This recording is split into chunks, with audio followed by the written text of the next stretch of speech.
Binabantayan ng Israel ang silangan at hilaga, target ang Iran suportang Hezbollah ng Lebanon. Tingnan mo ang mga matitinding pag-atake nitong katapusan ng linggo. Marami iba't ibang lugar sa bansa ang tinamaan ng mga pag-atake ito ng Israel. Ang nalaman natin kagabi ay naglunsad ang mga Israeli ng isang operasyong panlupa sa timog ng Lebanon. Inilalarawan nila itong limitado sa ngayon, pero may mga tangke at tropa sa timog Lebanon. May mga larawang napapakita ng sundalo ng FDI sa teritoryo ng Hezbollah kagabi.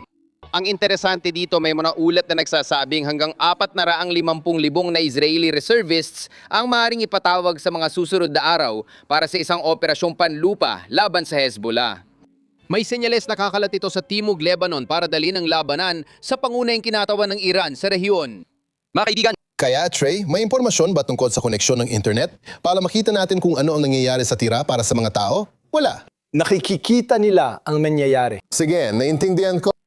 maganda talagang pag-usapan ng paksang ito. Ayon sa mga ulat, muling hinarangan ng mga Iranian ang internet sa bansa para pigilan ng mga sibilyan na mag-organisa o ipahayag ang pagkadismaya sa gobyerno.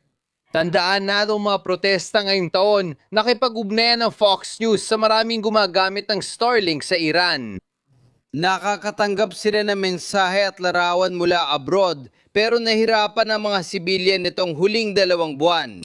Dahil may ulat na ang mga opisyal ng rehimeng Iranian ay umiikot sa bawat bahay para hanapin ang may Starlink at nakakakonekta sa labas ng bansa. Dahil dito, mas nahihirapan ang mga sibilyan na makipag-ugnayan sa mga tao sa labas ng Iran. Patuloy pa rin kami nakakatanggap ng impormasyon tungkol sa panloob na panunupil para pigilan ito. Noong katapusan ng linggo, ayon sa kalihim ng ugnayan panlabas, sa Face the Nation, kinumpirma nilang may higit sa 400 kilo ng enriched uranium na 60%. Nang tanungin kung nga saan, sabi niya, nakaibaon sa ilalim ng lugar na pinasabog namin noong 2025.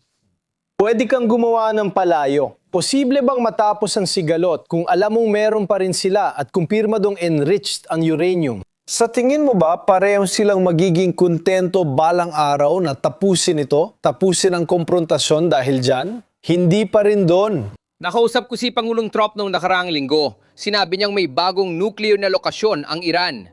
Tungkol sa enriched uranium, binanggit ng sugo ng Estados Unidos, Steve Witkoff ang orihinal na panukala.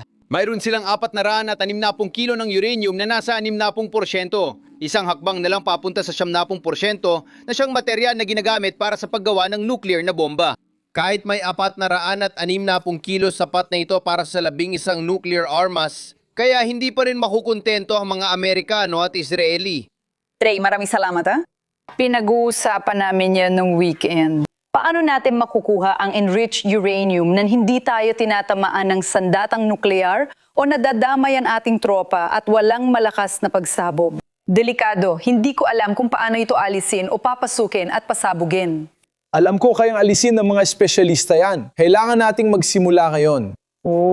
Nakabaon nito. Komplikado ang operasyon kaya naging epektibo ang Midnight Hammer. Pero problema ang patuloy nilang pagtatayo at paggawa ng dagdag na lugar sa ibabaw. Lahat ng ito ang nagpapaliwanag ng naging desisyon namin. Maasahan sila, may ganoon talaga silang enriched uranium, mabuti. Sabihin na lang natin, wala namang silbi sa kanila na aminin yon. Sa tingin ko, napilitan lang magsalita yung ministro ng Ugnayang Panlabas dahil kay Margaret Brennan. Kaya tuloy, parang sinungaling sila.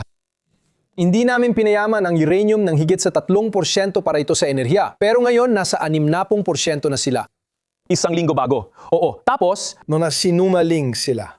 Hindi kontrolado ng ministro ng Ugnayang Panlabas at presidente ang Islamic Revolutionary Guard. Kaya kahit sinasabi nilang hindi nila aatakihin ang mga kapitbahay na Arabo, inaatake pa rin nila ang mga ito.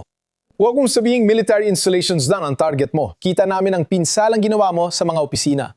At inialok namin ito sa inyo. Inialok namin sa inyo ang uranium para mapagana ninyo ang inyong mga nuclear plant at magbibigay ito sa inyo ng enerhiya. Sinabi nila na hindi dahil gusto nilang yumaman. Yumaman sa labas at ibalik ito. Dahil dyan, tatawagin natin ang dating CEO ng Navy at host ng Everyday Warrior Podcast, Mike Cirelli. Mike, saan mo gustong ituloy? Ang tanong ni Carly ay naputo ng isang katanungan. Kung tama si Trey at ititigil ng mga bansang ito ang pagbibigay ng barkong pandigma, lalo na sa mga umaasa sa langis. Sa kipot ng Hormuz, mawawala ang kakayahan ng Iran na tuluyang mapigilan ang pagdaan sa kipot ng epektibo. Matatapos din yon, dapat niyong maintindihan na ang kipot ng Hormuz ay sandata ng Iran na nakatutok sa pandaigdigang ekonomiya. Yan ang palaging naging paraan nila. Ngayon, hindi na lang tukol sa barko ang mga escort na ito, kundi sa pagsiguro rin ng mga merkado ng enerhiya. Hindi lang interes ito ng Estados Unidos, kundi ng lahat ng bansa na mabigay ng escort para sa katatagan ng pandaigdigang merkado. Iyan ang layunin.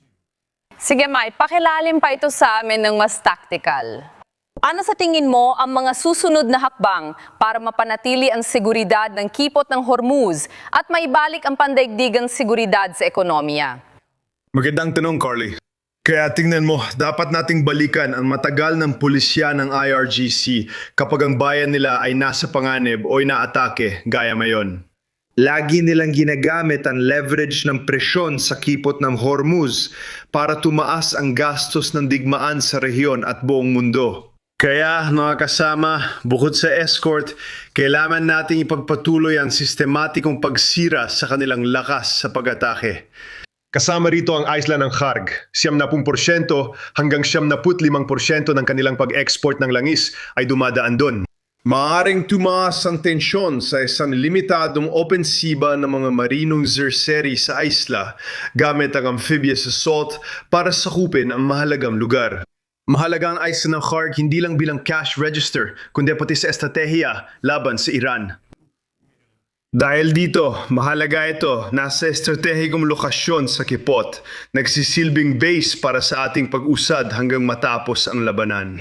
Sa tingin mo, ilang tropang Amerikano ang pupunta at anong pagtutol ang haharapin nila sa isla ng Kharg? Kailan kaya sila makalalapag doon?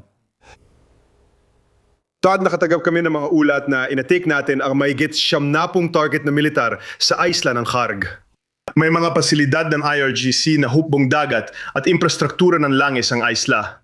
Kaya bukod sa 70 na pag-atake na yon, makikita mo ang pambobomba bago ang pagsalakay para mapatahimik ang kalaban na nananatili pa sa isla habang 300 hanggang 500 na mga marino ang magsasagawa ng amphibious at airborne na pagsalakay para makuha ang mahalagang lugar na yon.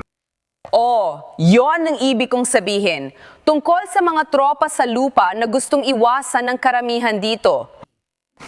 Kung mangyari talaga ang ganitong klase ng sitwasyon, aling panigang magkakaroon ng kalamangan? Kakakuha mo lang ng estratehikong teritoryo na pressure mo ang Iran kapos sa ekonomiya at sa taktika. Pero, alam mo, dapat nating inawin na limitado ang mga operasyong panlupa at hindi ito malakihang deployment ng tropa. Hindi yon ang layunin. At alam ni Trump na maling estratehiya yon. Tama? Kinumpirma ng puwersang Israeli na ang kapatid na umatake sa sinagoga sa Michigan ay miyembro ng Hezbollah ayon sa dokumento ng IDF. Ang komandante ng Hezbollah, Ibrahim Muhammad Ghazali, ang namamahala sa mga armas ng unit na Badr na responsabale sa pagpapakawala ng daan-daang rocket laban sa mga sibilyang Israeli sa digmaan. Ang kanyang kapatid si Ayman Muhammad Ghazali ang nagsagawa ng teroristang pag-atake sa Michigan noong nakaraang Huwebes. Napatay si Ibrahim sa pag-atake ng Air Force ng Israel sa estrukturang militar ng Hezbollah noong nakaraang linggo. Ito ay nagbubukas ng tanong, Mike, bakit ang kapatid ng isang kumander ng Hezbollah ay narito pa sa ating bansa sa simula pa lang? Iisipin mo na, base sa tiwala na ibinibigay natin sa ating gobyerno, ang ganitong uri ng tao ay dapat iniimbestigahan at pinananatiling malayo. Hindi, Todd. Nababahala ako rito, gaya ng maraming Amerikano. Magsisimula ako sa imigrasyon at magtatapos sa pagmamanman. Kaya't kitang-kita ang pangangailangan higpitan pa ang ating seguridad sa imigrasyon. Dapat hindi lang imbestigahan ang galing sa delikadong lugar, kundi siguraduhing makakaangkop sila sa ating pamumuhay. Kung hindi ito mangyari, nalalagay sa panganib ang buhay ng mga Amerikano. Hindi na ito parang dekada 1,950 o 1,960. Nabubuhay tayo sa isang napakaibang mundo ngayon. At hindi mo kailangan ng isang batalyon ng mga natutulog na silula ng ISIS o IRGC dito. Sapat ng isang nag-iisang lobo na maradikalisa para magsagawa ng mga ganitong pag-atake. Gaya na nakita natin sa Old Dominion University, nawalan tayo ng sundalong malapit na magretiro. Ngayon, bilang mga Amerikano, dapat nating mapansin na iba na ang ika-21 siglo. Pinapayagan natin ang palpasok ng tao hindi lang sa timog, kundi dahil din sa mahihinang batas sa imigrasyon. Bilang mamamayang Amerikano, dapat tayong maging mapagmatyag. I-report agad kung may kakaiba o hinalakang may nagiging radikal. Kung di natin masiguro na ang mga pumapasok sa bansa ay angkop sa ating pamantayan at kultura, patuloy ang problema. Napakahirap para sa intelligence na mahanap ang mga karayom sa dayami, ang mga lone wolf na ito. Kaya, tungkulin ng bawat Amerikano ang pagbabantay.